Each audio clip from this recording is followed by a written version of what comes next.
राष्ट्रवादीचे आमदार राजकुमार बडोले यांनी अधिवेशनाच्या शेवटच्या दिवशी आपला मतदारसंघ अर्जुनी मोरगावसह विदर्भाशी संबंधित अनेक मुद्दे सभागृहात मांडले। विदर्भातील सिंचनाचा अनुशेष दूर करण्यासाठी सुरू करण्यात आलेले प्रकल्प पूर्ण करावे अशी मागणी देखील त्यांनी उचलून धरली। हमारे साथ मौजूद हैं अर्जुनी मोरगांव सीट से विधायक राजकुमार बडोले।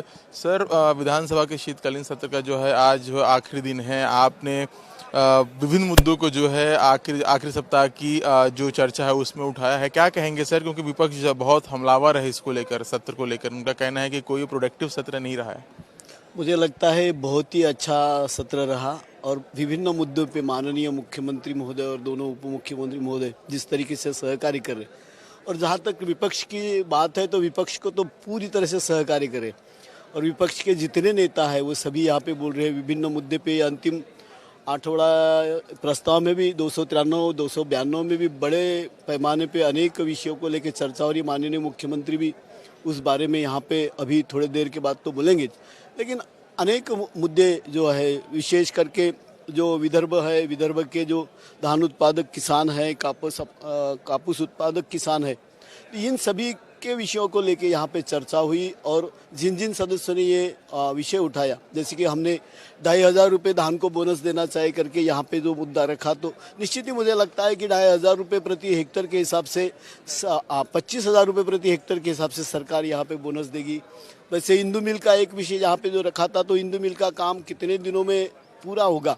उसी के साथ में डॉक्टर बाबा साहब अम्बेडकर के जितने स्मारक है, जहाँ पे दीक्षा भूमि का नाम है, इधर चिचोली का नाम है, मंडनगढ़ है, अम्बेडवे है, ऐसे विभिन्न जगह है।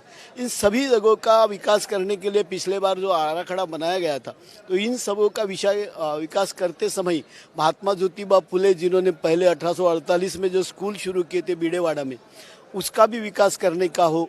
ऐसे अनेक विषयों को लेके यहाँ पे चर्चा हुई। पूर्व विदर्भ के जितने नळगंगा पैनगंगा जो प्रोजेक्ट है, जिसके बारे में माननीय मुख्यमंत्री महोदय का, और जलयुक्त शिवार जो अभियान है, जो माननीय मुख्यमंत्री महोदय का अत्यंत तो नज़दीक का विषय, इन विषयों पे बड़े पैमाने पे सरकार निधि देने वाली है। और यहाँ पे इन सभी विषयों को लेके बड़े पैमाने पे चर्चा हुई। जहाँ तक विदर्भ की बात है, तो यहाँ पे नागपुर के विकास के संदर्भ में भी नागपुर के अनेक आमदार महोदय ने विषय उठाया, और उसके ऊपर भी माननीय देवेंद्र जी जो महाराष्ट्र के हमारे मुख्यमंत्री है, वो बहुत सकारात्मक तरीके से यहाँ पे देंगे। और निश्चित ही किसानों से लेके यहाँ के जो युवक है, जिनको रोजगार के विषय है, इन सभी को लेके यहाँ पे बहुत बड़े पैमाने पे चर्चा हुई। और मुझे लगता है निश्चित ही, जैसे हमने भी पूर्व विदर्भ हमारी झाड़ी पट्टी की रंगभूमि है, तो हमने वहाँ पे उठाया कि इतने 150 सालों की परंपरा इस पूर्व विदर्भ के झाड़ी पट्टी के रंगभूमि को लगी है, तो वहाँ के जितने बड़े गांव है, वहाँ पे सभी जगह पे नाट्यगृह होना चाहिए। विपक्ष का कहना है कि ये जो विदर्भ का जो सत्र चल रहा है, या का जो सेशन चल रहा है, ये जीरो है, इसमें कुछ नहीं मिल रहा है। खासकर विदर्भ के लिए जो है अन्याय ही है, क्योंकि मुख्यमंत्री विदर्भ के होते हुए भी ऐसा कुछ मिलता हुआ दिख नहीं रहा है। उस पर आप क्या कहेंगे?